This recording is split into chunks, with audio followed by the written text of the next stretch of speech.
Good morning, good afternoon, good evening, wherever you are in the world.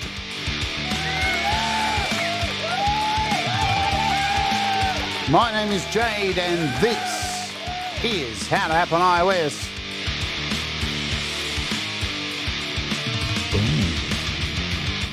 And today, it's episode 43 of The Rant.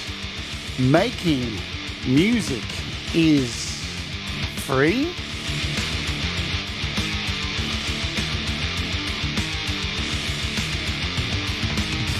Hello, and welcome to the show. My name is Jade, and this is How to App on iOS, and I hope you are all doing well. I want to thank everybody who just came over from the walk. Yes, Walk With Me is back. We had our first episode for Season 4, Walk With Me in Winter. Surprisingly enough, it was a sunny day. Go f*** yourself, Melbourne weather. But thanks who came along. It was good to get back in the walking thing. This week I'm going to head out, God help me, and do the 1,000-step walk. Yay. I can't wait. I'm so excited. So that's a thing. Welcome to our Walk Warriors. You can become a Walk Warrior by clicking the join button down below for $1 a month, custom emojis, a warm and fuzzy feeling in your tummy, and occasionally there will be more special little walks happening on the membership thing just around my area and stuff. So we'll get that back on the cards because I really need to lose some of the weight I put on over the 4 weeks I had off from Walk With Me. And Ali forced me to buy an air fryer. I'm never gonna stop saying it, Ali. She didn't. It's a joke. Thomas, slinging links as always, my friend. Bang, SuperChats, SuperStickers, all that jazz in the Patreon. You can join the Patreon where every week we race and I master your music and all that jazz. Let's say hello to the rest of you and then we'll... Look at her. And then we'll get to ranting, yeah? Because, oh man, I got a bee in my bonnet and a pimple right here on my head. Where'd that come from? Anyway, oh man, I'm so angry today. I'm so furious about this subject. Perpetual platypus. How you doing? Stunning. Oops. Doctor's orders. There he is, doctor's orders. Hey, doctor's orders. Hugh Caldwell, E. Urban's in the house. Joe Glenn. Hello, Joe. What do you know? Chad Freeman. What's going on, Chad? Good to have a chat with you the other day. Ed Metal is in the house. Ali's rocking along. There's Ali. Man, I really don't like this news. I know what Valerie was talking about with the chat today. Every time you scroll up and somebody types it, oh man, it's really rude. Why are they doing that with my chat? Pooh. Oh, I can't follow anything. Chris Lane Sr., you made it. Good to see you, Chris. If I've missed anyone, it's because I can't scroll up. Hugh, Dave Fox, what's going on? Good to see you. You good? You good, platypussy? You good? How you doing? Pookie Ann, what's happening? Audible video. I'm sure Russ is there, and Brad's lurking as well. Good to see you all. Just barely got in an hour ago. I wish I could change the time for you, Chris. I used to get up, and do the show at 7 a.m. for the daylight saving period for winter here. But it's just really hard. It's just, when it's so cold, man, it's so hard to get up. Anyway, all right. So this is the rant, and we're going to rant today. Boy, are we going to absolutely...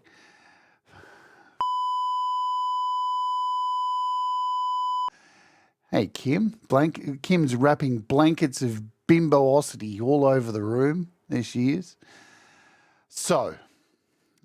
all right, let's begin here. Where do we begin? Totally unscripted. I have no idea what I'm going to say today. All right. I've been in the music industry a long time. A lot of years, right? Most of you know my story. I started playing music when I was 15 years old. I was a little kid, and I ended up in a jam room with a bunch of not Nazi punks, but punks. And they're all in their early 20s, and I'm like this 15-year-old kid going... politics. Oh, who's it? I don't even know anything. And I just loved it. I was so into the music industry. I was so into playing music and writing music and singing and just the whole the guttural smell of the rehearsal room and getting in and grabbing a microphone and going, I think I can smell the last three vocalists who sung into this microphone. That's a smell. But that's rock and roll, isn't it? Right? It's not like these days, all these woke idiots who spray the microphones after each rehearsal session with disinfectant. Oh, I saw that pussy shit. Back in the day, you'd stick the microphone to your mouth and go, that's Terry. Yes. But being in the music industry, just been in my lifeblood forever. And playing gigs has been a thing and getting ripped off by promoters. And I've told you stories before. I had promoters where we played a gig and we got promised $200 for a gig.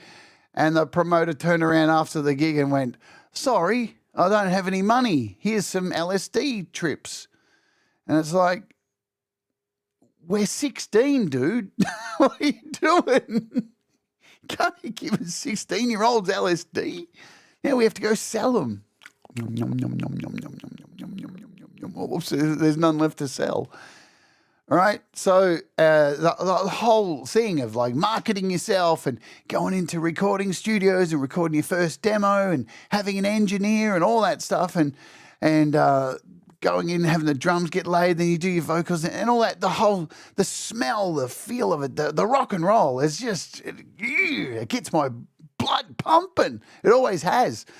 And then you do a gig and you got a big crowd, even if it's 150 people, even if it's 12 people, you play like there's no tomorrow. That's always been my motto. 2 people, you play like fucking there's 100. You just always play to your best, no matter what. Never be disappointed. Never get up on stage and show like signs of weakness, like, oh, there's only 3 people. No, play like those 3 people, the most important people in the world, right? Because one day you maybe will be playing to 1,000 people. And if you didn't pay your dues and play to those 3 people like it was the end of the world, you're going to cave in front of 1,000 people. You're going to cave in front of 70,000 people, right? Because every show is like it's the last one. That's how I always look at it. And if you went to Metal Fest yesterday, for those of you who came to Metal Fest, thank you for coming along and enjoying the show. And you saw my performance.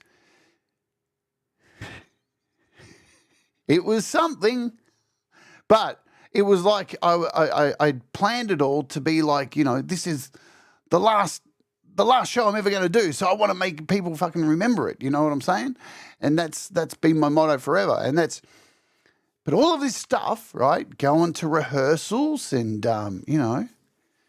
booking the rehearsal room, writing your lyrics, contacting everybody to let them know rehearsals is happening this week. All this kind of stuff. You know what that takes? Time. One of the most valuable assets that we struggle to have. Every day we want more time. We need more time. There's just not enough time in the day. For me here on this channel takes up all of my time, and there's barely these days any time to make music. And I sit here and get extremely jealous over so many of my great friends from within the broad communities here who get to make so much music. But, I know my role. I've taken the role of a teacher. And thank you for the nice comments. I see them. It was a crazy set. And time is, it's just, there never is enough of it. When you're young, time is like in abundance. It's just, we got so much time in the world. I wish I was older. I wish I could get in and into pubs and drink. And I wish I could snort cocaine off a hooker's. Yeah. Does anyone else think that? Just me. Okay. But time is exactly this. Time is money. Time is money. And this is why time is so important. This is why when you work a job, a 9 to 5, They're paying you between 9 to 5. And that time, they want to get the most out of you because guess what? They're paying you money. So there you go. Oh, yes. You got one too, Hugh? Yeah, I know. Jackdaw t-shirt. Pretty sexy. Thank you, Jackdaw. He's a legend. Time is infinite. Yes, it is infinite and it is super value. Look at it. And when you're employing people, time is cash. And, from corporations who are constantly cutting jobs and all this kind of stuff, right down to small mum and pop businesses, time is important because, especially for a small business, you got to make sure you have enough money to pay for the people that are investing time into getting your business off the ground to get to a point where you can, you can balance the books. Covered by CQ, hello. If I've missed anyone who's popped in, E-Urban, hello. Time is extremely valuable. It is, and I really understand the value of time. Always have, because I've always felt like I've got to do everything I possibly can in the short amount of time I have to live. See, not only is there time for employment and getting things done and enjoying having fun, having hobbies, creativity, time for work, but there's also that big clock, isn't it? The big clock that ticks on by, telling you that you're going to die soon. The constant stress of people telling you you're going to die and you should be scared because everyone's going to die. We're all going to die. Who cares? We're going to die. And that's why you got to live each moment like it's your last, because it could be tomorrow. You don't really know. Yeah, everything's on top of the world. It helps I got hit by an aeroplane. It just fell out of the sky on my head. I'm always looking up. You never know. Or a random piano could fall on you from a building. Have you not watched a cartoon? Cartoons are real. God damn it. So, time ticks by, and apparently there's some people out there who don't think time has any value. Let's talk about them, shall we? Shall we? Let's wait a little bit longer. Let's wait a little bit. The cheery bit's coming. Dave, the rant is always a shit sandwich. It always ends on a positive note, trust me. But do you really want to live forever anyway?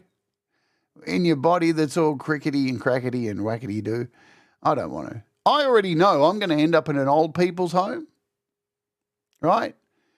And one day they're going to come and bring me my gruel, and I'm going to be like, thank you, and take my gruel from the lovely nurse, and I'm going to put it down, and then I'm going to have a flashback and go, I used to work in a sex dungeon, and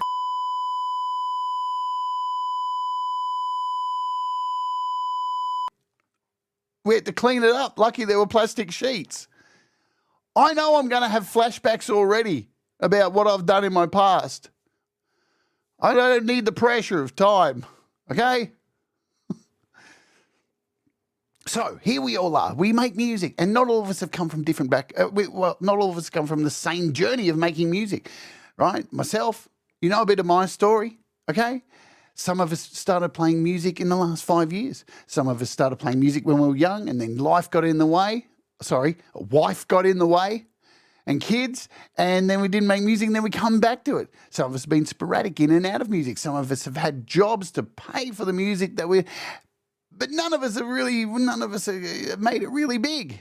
In fact, the majority of musicians out there will never, ever, ever, ever, ever, ever make it big. And there's a lot of people out there who are very butthurt about that too. It's like, but I deserve to be big. No, you don't deserve anything. Nobody does. It depends on how your experiences in life on where you take your music, yeah? If it's important for you to make it big. I mean, there's a lot of people around these little YouTube communities, yeah, who will never play a gig. The closest they're going to get is to being on a panel on YouTube where there's no audience participation or anything like that. And don't get me wrong, I'm not saying that's bad or anything like that, but there's a lot of people who aren't going to experience that thing. So, the opportunity to really, really like make it to a superstar, it's not likely. And most of us who are watching this show probably realize it's not, it's not very feasible, especially when we live in a world where, 5 companies pretty much own all of the multimedia in the world. It's pretty hard to break on through that kind of, those odds are stacked against you as a musician. But we persist because we love to make music. And the very little time that we have, we want to invest into making music. And even if one person comments on that music, it's like, you know what? That time was worth it. Why? Because I enjoyed doing it, because I like making music. I mean, if you're making music and you're not enjoying it and you're sitting there waiting for people to love you, take up sewing. Honestly, it's not going to work, right? But when you make music and you play music, even if one person loves it, it's awesome, right? Because it means you've been able to at least, communicate with another human being without using these stupid words that I'm using right now. But it's like anything, Barry. Barry's written here. You play music because you enjoy it. If you make music, that's a bonus. But that's the thing too with stuff like YouTube and so many other things. If you don't think about money and just go flat out into whatever it is that you're focused on and just love it and do it and really, are very dedicated and reliable, and follow through on it and just, push and push. Money comes. Like that is the thing. Like it's like anything. Like if you're consistent and you just push at it, some form of money comes. Like you're not going to become rich or anything like that. Who knows? You could get discovered. You never know. You never know. But money does come when you work hard at stuff, right? And yeah, music is great for mental health. And these days, we have fantastic platforms that we can just dump our music on. We can put it out on Bandcamp for absolutely $0. You can just make your music, put it on Bandcamp, and get paid for it. Set your price, decide the look of what you're selling yourself, market yourself to your own liking. No other influence. You don't have to use a streaming service, any of these things. You can do it all there. And there are people making money when it comes to that, and they're very happy with it. There's always been a big swath of independent artists who refuse to release music on streaming services because Bandcamp is a place to go that suits their needs. It gives them freedom, flexibility, the ability to release music to their taste without being censored. Like especially for someone like myself who has extreme death metal bands, I know there's stuff I've tried to release on streaming services that they've gone, no, you can't write a song about having with a seagull because it's not really nice. And so I really didn't want to have with a seagull. I thought it would be an interesting song for people who maybe like having with seagulls somewhere. But Bandcamp never, ever went to me. I don't know. That album cover you put up with a picture of a woman on a bed holding her head with a Rohypnol next to her, you can't release that. Whereas Spotify told me I wasn't allowed to release that. Listen, you tell me. All right, we'll do a poll. We'll do a poll here. What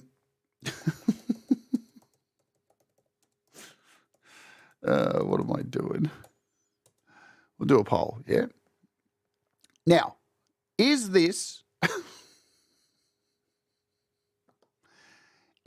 bannable cover for an album? Pure Anal, Cosby's Special Sauce remix. Is this we all know Bill Cosby, Is this a terrible cover? Look, what was it about the cover that got me banned by Spotify? What was it? I don't see anything. Oh, hang on, I know what it was. It's the imprint of Bill Cosby's face in the meatball. Damn. That's exactly what happened. They came back and said, using the likeness of Bill Cosby in the meatball. I shit you not. That was the reason I couldn't release that on Spotify, because of Bill Cosby. Because, Bill Cosby's a very respected man who just, drugged women and then,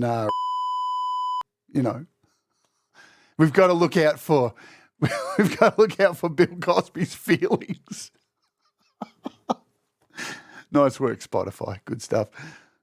So there are avenues to release your music, right? There's plenty of places to release your music. But guess what? There's also paid ways to release your music. Those are through digital distribution services. And one of those, support this channel, sponsor this channel, DistroKid. And I have nothing terrible to say about DistroKid in this video, so let's be completely straight up with that. In fact, all of the distribution companies, they have nothing to do with what we're talking about here, even though there have been some content creators pointing the finger because they didn't know the full story of certain things, saying, oh, it's digital distribution, who's like, not entirely the case. I'll tell you what is the problem, though, with digital distribution is that over time, these companies like Spotify, right, will, they will want to buy into the digital distribution companies. And the record labels buy into Spotify. Let's talk about Spotify, shall we? Because that's primarily what this show is about. Spotify. Now, I'm going to be completely clear with my thoughts on Spotify. I'm not going to hold back because this is the rant. I don't use Spotify. I never have. I've found it intrusive. I found it annoying. I found the interface always ugly and shit and heavy. If I would install it on my desktop, it was just a heavy piece of software that cluttered up stuff, and it always opened at inappropriate times. And I just found it utterly annoying. On iOS, I found it dog shit.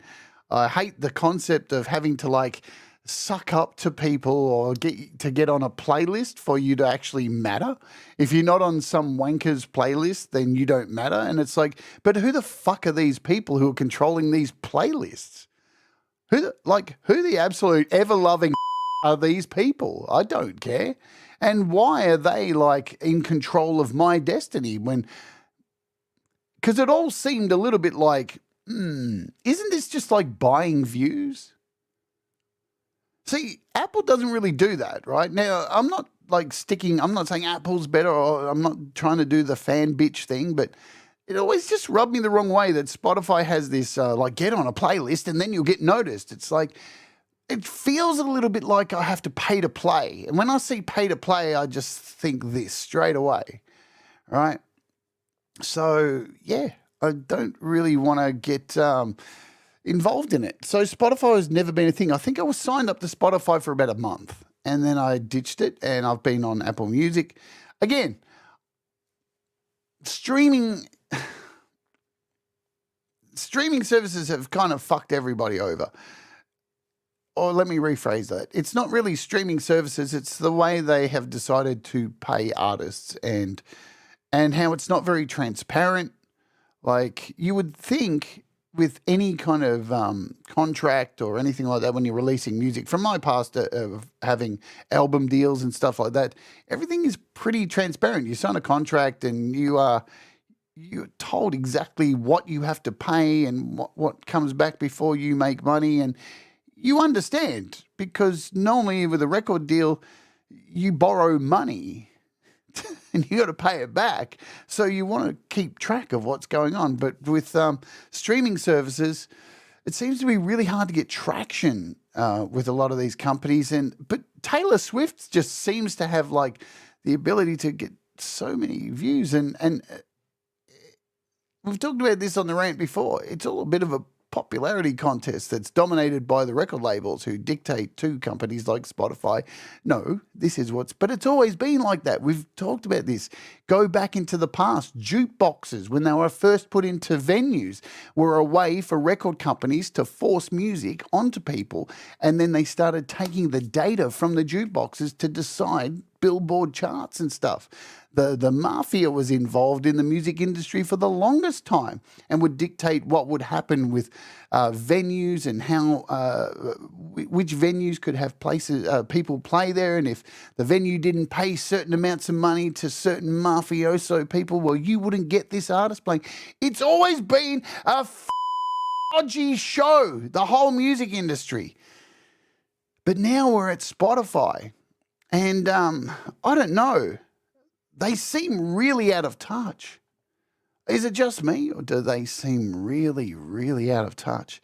Because this year, let's start over here with Spotify. This year, they announced this. Here's exactly how Spotify's new 1,000 annual streams royalty policy works. Ooh. Oh, hang on a minute. What's this? So you're not going to pay me if I get... So, for example, if I get 999 streams in 12 months, you're not going to pay me that 0.0.0.0.1 cents that you owe me. Oh, damn. Wow. And I know people have been getting upset about it, right? It's like, so you're not going to pay me anything. But the thing is, because they pay so little per stream, this doesn't really matter anyway. Like, even 1 million streams is worth nothing. It's worth a pittance. The real argument here is, why the fuck are you paying such little amount of money off the back of musicians? I'll tell you why they are soon. Let's go back over here. Spotify is introducing a significant update to the way it calculates recorded royalties next year. Well, it's now. Starting early 2024, it's already kicked off. Tracks must have reached at least 1,000 streams in the previous 12 months in order to generate royalties on the platform. The policy is one of the more contentious amongst the suite of new changes. So there's a suite of new changes. How lovely. Let's click on that. Open in the background. A suite of new changes coming to the platform in the new year, which were first reported in MBW in October. Spotify wrote on its blog that the reasoning behind this new monetization policy is to better distribute small payments that aren't reaching artists, aka give more money to Taylor Swift, because she ain't got enough. So the company explained further that tens of millions of the 100 million plus tracks it hosts on the platform have been streamed between 1 and 1,000 times over the past year. And on average, those tracks generated 3 cents. There you go. So 3 cents a month. So there's your breakdown. There you go. There's your breakdown. So what's that? 3 cents a month. Whew. Don't spend it all at once, folks. The blog post continued. Because labels and distributors require a minimum amount to withdraw, usually $2 to $50 to withdraw, the banks charge a fee for the transaction, normally $1 to $20 per withdrawal. This money often doesn't reach the uploaders, and these small payments are often forgot about. According to Spotify, in aggregate, these small disregarded payments added up to $40 million in bank fees. Oh, everybody say, oh, did the corporation have to pay some bank fees, did they? Suck it up. We all do. The banks are no shit, Sherlock.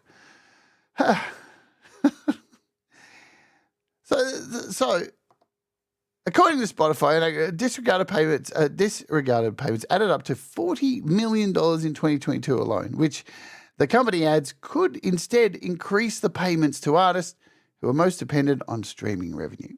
Well, there we go. The streaming company says 99.5% of all streams on its platform are tracks that have at least 1,000 annual streams, and that each of those tracks will earn more under its policy. Okay. Well, while we're talking about this, before we get to the latest comments from the CEO,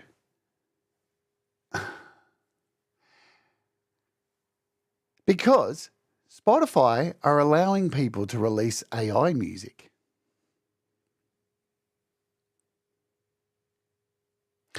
Already, clearly, way too much music gets let through. And I know over time, a lot of the streaming services have done their best to stem the flow of relaxing meditation shit. Do you know how much of that is uploaded to Spotify of rain and fucking anyone can make that and upload that? This has been a problem. Like distribution services have had to fight against it, streaming services, because there's so many people uploading rain or a fireplace, 3 hours of fireplace sounds. This really goes on. So instead, they're going to like ban that shit, but they're going to let people put up AI-generated horse shit, which none of it sounds any good. None of it. Every time I hear an AI song, I go, AI. There's no soul. The vocals always have some kind of, I don't know, they just don't hit the marks. There isn't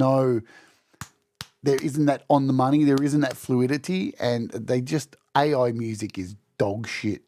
It really is. It is such garbage. So yeah, well, this is the thing. This is the thing. Isn't this the case for everything? This is just another cog in the wheel of the rich getting richer. All right. It's nothing to see here. And this is the position we've got in just as a species at the moment. And g'day, hello, Linifias. And hello, who do I see? Jerry Gomes and Mars. Vivian smiling, hello. Hey, we're at that halfway point. I'll continue this point. Hang on, what was my point again? Oh, yeah, the top, the 1%. All right, or the 2%. Let's run the ad. So every day on the channel here, we run an ad. So you're not getting random ads sporadically throughout the show. And if you are getting served an ad, it happens all at one time. You don't miss anything. Let's do that. The ad's been run. If you want to avoid the ad, become a YouTube Premium subscriber or just click through, skip the ad and come back. And while we're waiting, I can let you know now, I don't have all my shows up for this week, but I can show you thumbnails for at least one of them.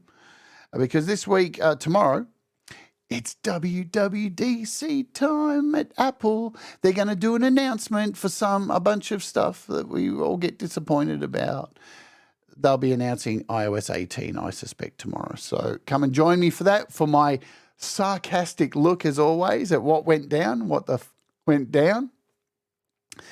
We've got Chemol K's app this week. We got Aurora DSP's new Killer Kitty or whatever it is, distortion pedal. And we've got Kathy Ogram on the show for an interview this week. And she's going to tell us what goes on down at Bandcamp. Wink, wink, with her flute. Welcome back if you got served.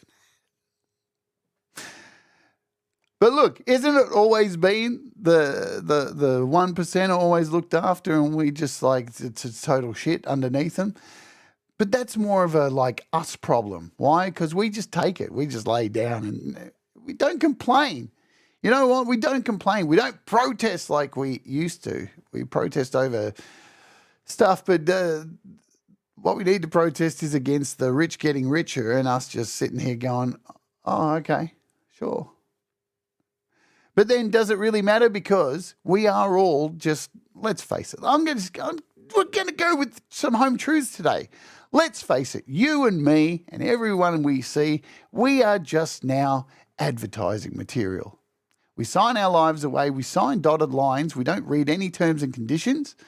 And we are just marketing for companies that buy our data and share it around. And we all know the deal. We all sit there and have a chat and talk about that new air fryer that we just bought and then log on to Facebook. And then our Facebook feed is filled with 200 air fryer ads. And then people freak out and go, but the government's listening. No, they're all listening to us. You know why? Because we've all signed the terms and conditions. We've all done it. We've given them permission. You ever read the story of Faustus? Right? Signed a deal with the devil. We've all done it. We all sign terms and conditions. And even this stuff with AI is exactly the same place. When you sign those conditions, you sign those terms and conditions with AI music and stuff, you don't own copyright to it. You own the ability to make some money to it and upload it to Spotify. But if somebody wanted to sue you, let's just for 1 minute. Let's just talk about this for 1 minute. If you go to Udio or Suno and make an AI-generated song, and you release it, and Spotify, dumb shits, release it, and that song takes off and somehow you make it, the AI company has every right to sue you to get the money for that song because you actually don't own the copyright. But that's a whole nother story.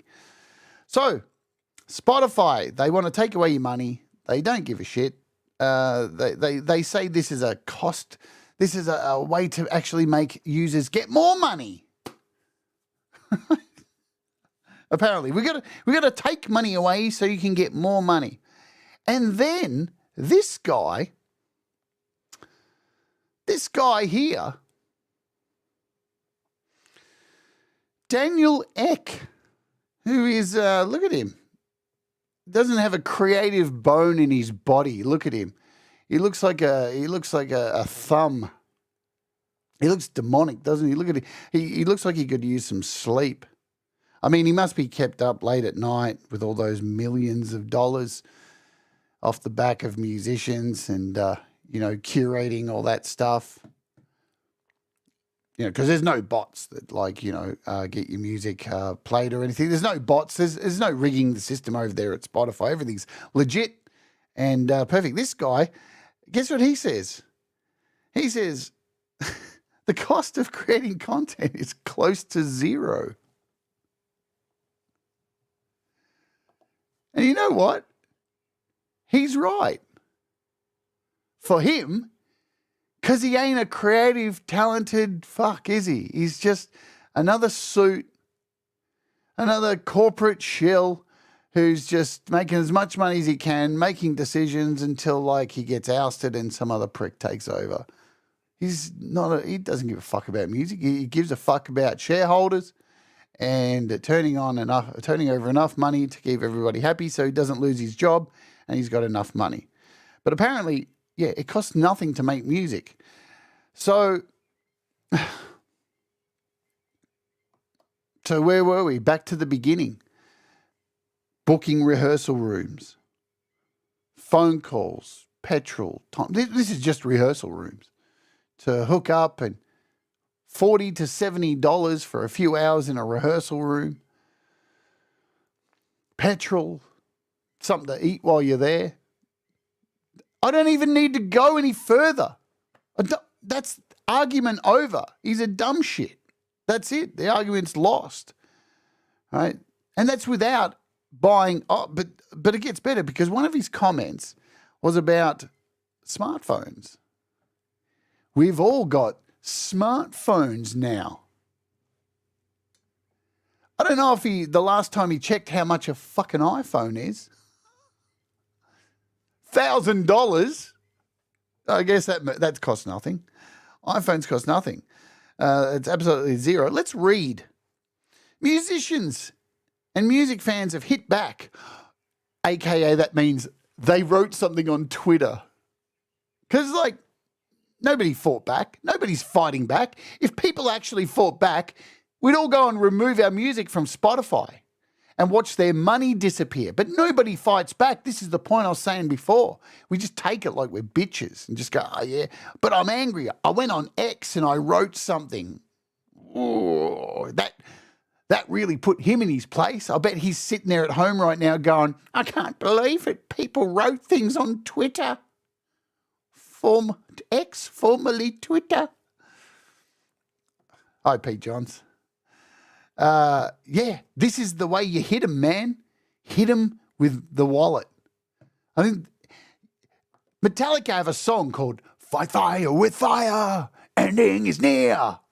fight fire with fire, bursting with fear. If they want to take money from you, take money from them.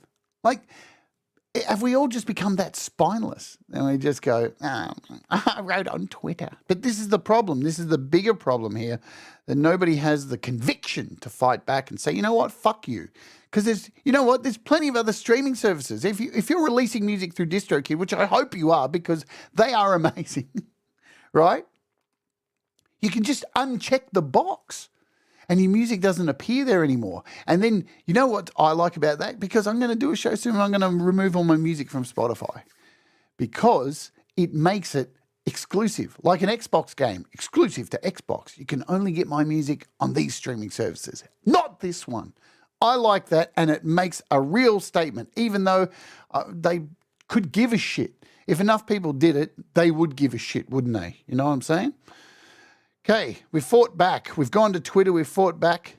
Daniel Ek this weekend, after the head of Swedish streaming company, and you think he'd be nicer because the Swedes are nice people, shared a post on Twitter, formerly Twitter, claiming that the cost of creating content is close to zero. Today, with the cost of creating content being close to zero, like how close? like your next door neighbor? You know, like your ex-wife? How close? What does he mean? What's going on? Close to zero. People can share an incredible amount of content. This has sparked my curiosity about the concept of long shelf life versus short shelf life. Does he not know how much fucking time it takes to do things? Content creation takes time. We've talked about this, man. Time is money. Time, there just isn't enough of it, right? And it's, it's long periods of time and effort and blood and sweat and emotions and ups and downs and dealing with day-to-day life as well and paying rent and keeping everything rolling just to be creative and put out stuff. Fuck, man, close to. This dude is out of touch. So he says it sparked his curiosity about the concept of long shelf life versus short shelf life, said Eck in a post shared May 29th. While much of what we see and hear quickly becomes obsolete, there are timeless ideas or even pieces of music that can remain relevant for decades or centuries. And how do you think they were made, dude? Time. Fucking asshole. For example, we're witnessing a resurgence of stoicism, which may many of Marcus Aurelius' insights still resonating thousands of years later. It continued. This makes me wonder, what are the most intuitive yet enduring ideas that aren't frequently discussed today that might have a long shelf life? Oh, man. This guy's living on another planet. Does he not understand that even Spotify has been affected by things like Shorts and Instagram and TikTok? People's attention spans have dwindled down so low. Why? Because there's not enough fucking time. In America, most people have to work 2 jobs just to survive and with no health care, right?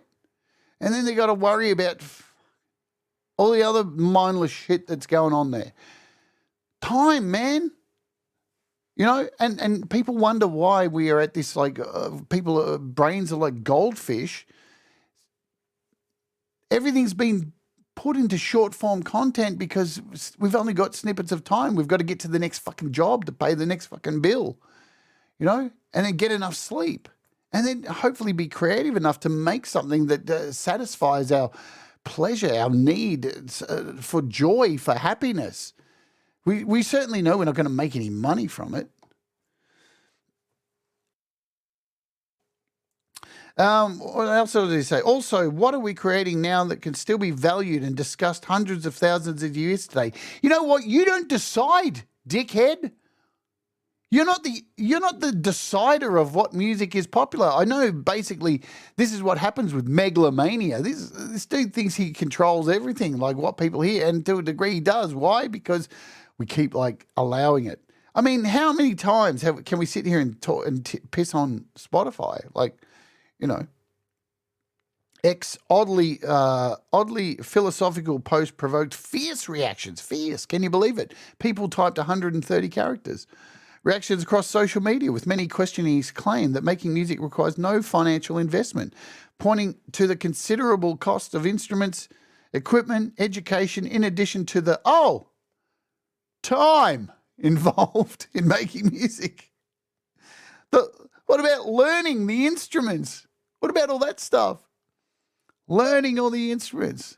There's so many things. There's so much that goes into it. And you know what? You can't put a price on it because there's just so much. And nobody who sits there and keeps every receipt. How do you keep a receipt for the time that you've put in to make something that you love? There is, this is where we're at, though. There's obviously no value for our time overall, anything. Like, clearly instruments and stuff are becoming cheaper and cheaper. An interface you can get for like $100, get a really good microphone for $100. The prices come down as technology gets better. We all know that, but that's just the monetary, over-the-counter transactional stuff. But the time is free when you're filthy rich. Yeah, and people have little value. And music is about people. Music is about our experiences, our joys, our lows, our highs. And this guy's a demon. Look at him. Look at him. I've got the whole world in my hands. I mean, he looks like a demon. So, where are we up to down here? Is this him as well? Did he say, I created my Grammy-nominated album across... Oh, no, this is an artist talking about... Our albums did not... so these are artists. Our albums did not cost close to zero to create, although you pay us zero for making money of them. We all know this. Even the most basic level you need for DAWs, VSTs. VSTs, man, how much do VSTs cost? Apps, all this stuff. No one can do a decent mix down without owning decent monitors or paying someone to do it. Those are basic costs. It's still fair amount to most. I mean, it's totally out of touch. The guy's a dickhead. But again, what's going to happen? Is anybody going to remove their music from Spotify? Is it going to hurt you to remove your music from Spotify if you're not making any money? Well, if they've dictated that you can't make any money because, you're not cool enough to get on the the playlists, that these apparent people can decide what's good and what's not, and you're not making anything, what's the point? What is the point? I'm going to remove all my music from Spotify because I don't want to be a part of it. I don't pay for the service. I don't care. I find it annoying. And I think this guy's a dickhead. And that's it. That's my rant. What has anybody else got to say?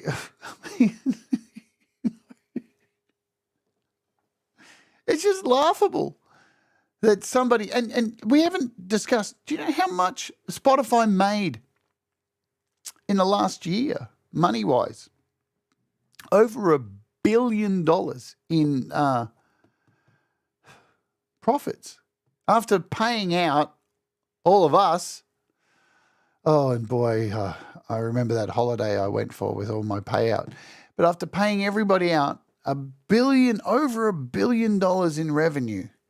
And I guess, I wonder how much he got. I wonder if he's willing to disclose, Daniel is willing to disclose how much he got paid for last year. And, here's the funny thing. Most of us here use Bandcamp. And most of us here, if we've released some music on Bandcamp, have at least made $30, $50 in a year. Definitely, because you know what the thing is? And I see that across this community too. And I know it happens in other communities too, like metal communities and stuff, that people prefer to release their music on Bandcamp first to make some money from it. and then put it out on streaming services. It's the best way to go. And like we've seen it here. People, if you put your music up for free, most of the time people will still pay something, because as a musician, you understand that, well, this does have value. I can't pay nothing for it. Like, even if I throw $1, like, it's still some kind of money, and every dollar, every cent adds up, clearly. But that's the beauty of Bandcamp and things like that. How about Spotify? You take some of those billions of dollars and maybe just have your streaming service, but also offer a place for people to buy the music. I mean, Apple still do it, even though it's a dying thing, but I'd still like buying things. What can I say? I mean, but will streaming services, will Spotify be around in 20 years' time? I don't think so. I honestly don't think so. I think, things come and go, things change. And, yeah. Look at MySpace. Yeah. Rest in peace, MySpace. I wish you were back. God, we've been left with Facebook. It's terrible. But thankfully, yeah, Bandcamp, Chris says, Bandcamp's the only place I ever made $1. I can't say that because I have made money from streaming. You know, I have made money on Spotify. It's weird. The only band that really makes me money is FMC. I don't know why. The songs about, having with seagulls brings me money. I don't know why. I miss Tom as well. There was a new MySpace that started up a little while ago. We tried to get it off the ground. It was a 1-to-1 clone, but yeah, it didn't get off the ground. But there was a lot of people, and it ended up, before I left, it was getting close to a million people on there. But that's, yeah. Yeah, streaming services are working hard to make themselves irrelevant and obsolete, and burning every bridge they possibly can to make as many dollars. I mean, that's what it is too. Ultimately, they're not concerned if, really, do you think they're concerned if Spotify goes under? As long as everyone makes a load of money and then gets the fuck out of there? Because there's so many startups that happen every day, and big companies just end up buying another startup and rebrand it and it becomes something else. So there's going to be, a million Spotifys come along. There's already so many places that stream your music through signing up to a digital streaming service that you haven't even heard of. Isn't that life though now? Pump and dump. Everything's a pump and dump. But it is the music industry, as Russ says. Nothing has really changed. It's just new players, new shady characters that have come in. And it's nothing to see here, isn't it? Let's get down to it. Because what really matters is this. Do you have fun making music? Do you get excited buying a new guitar? Do you love it when you unpack a new thing? Oh, I got a new microphone. Do you love the process of making a song? Do you love writing a song? Do you like that one person who hits like on your video? Do you like the fact that you can, people can buy your stuff? And do you like making music? Does it make you happy? Because that is ultimately the most single important thing. None of this is shit. It means jack, right? And this is the problem. Even me ranting about it, I want to bring home the point of this doesn't really matter. Like, none of us are making money anyway. So they can do what they do, right? Because I still have the thrill of putting together music and enjoying the process and listening back to it and mixing it and mastering it and getting goosebumps and knowing that came from me. That didn't come from AI. That came from my influences, the hard work I've put into learning to sing and play guitar and learn how to mix and master and all these things, because that's the payoff. That's the bonus. That's the gift, man. The hard work that you put in to know that you have the skill set to make something that can move at least one person to feel goosebumps or something, or just know that there's somebody alive that goes, that song resonated with me. That above everything else is the fucking thing. That's the magic. And that's why this cockhead doesn't understand it, because he's never had anybody turn around to him and go, your song saved me. I was just about to take my own life. Your song made me feel good. I laughed. Your song, I cried. It was really a beautiful song. I felt moved. Your song was shit. Even people who don't like your stuff and hate watch you. It's still pulling an emotion out of somebody, and that's the most valuable thing out of it. You know why? Brings me back to this. Time. It takes time to make this stuff. And if even one person takes the time to listen or watch what you made, there's the value. Time is short. We have little of it. So it's nice to know that there still are people out there, regardless on where you're streaming it, where you're downloading it, where you're buying it. Even one person takes the time to listen to you. That's my 2 cents. That's my rant for today. I don't care about Spotify, whatever. Dude, have your opinion. It's water off a duck's back for me. I don't give a shit. I'm still going to make music, and I'm still going to support music. I'm still going to love music, because music is life, and that is it.